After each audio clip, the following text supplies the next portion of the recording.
حضرت علی رضی اللہ تعالی عنہ نے فرمایا، آدمی کا ایمان اس وقت تک کامل نہیں ہو سکتا جب تک اللہ تعالی کے خزانوں پر اس کا اعتماد اپنے پاس موجود چیزوں سے زیادہ نہ ہو جائے۔ حضرت علی رضی اللہ تعالی عنہ نے فرمایا، ہر آدمی کے مال میں دو شریک ہوتے ہیں، ایک وارث اور دوسرا زمانے کے حوادثات۔ حضرت علی رضی اللہ تعالی عنہ نے فرمایا، کسی کی تعریف اس کے حق سے بڑھ کر کرنا خوش آمد ہے اور اس کے حق سے کم تعریف کرنا حسد ہے۔ حضرت علی رضی اللہ تعالی عنہ نے فرمایا، بغیر عمل کے دعوت دینے والا ایسا ہے جیسے بغیر کمان کے تیر پھینکنے والا۔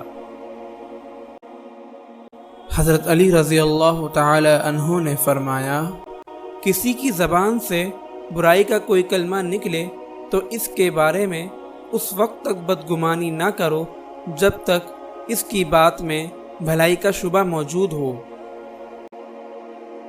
حضرت علی رضی اللہ تعالی عنہ نے فرمایا، علم عمل کے ساتھ ملا ہوا ہے، جو علم حاصل کرے وہ عمل بھی کرے۔ علم عمل کی طرف پکارتا ہے، اگر اس کی پکار سن لی جائے تو وہ ٹھہر جاتا ہے، اور اگر اس کی پکار پر لبیک نہ کہا جائے تو علم رخصت ہو جاتا ہے۔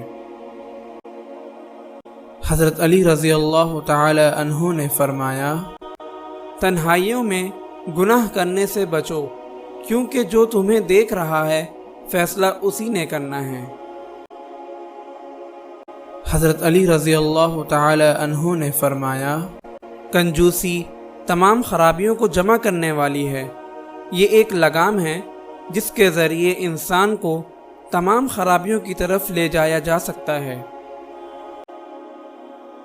حضرت علی رضی اللہ تعالی عنہ نے فرمایا، جب آدمی کسی چیز کی طلب کرتا ہے تو وہ اسے مل ہی جاتی ہے، اگر ساری نہ بھی ملے تو کچھ نہ کچھ تو ہاتھ آ ہی جاتا ہے۔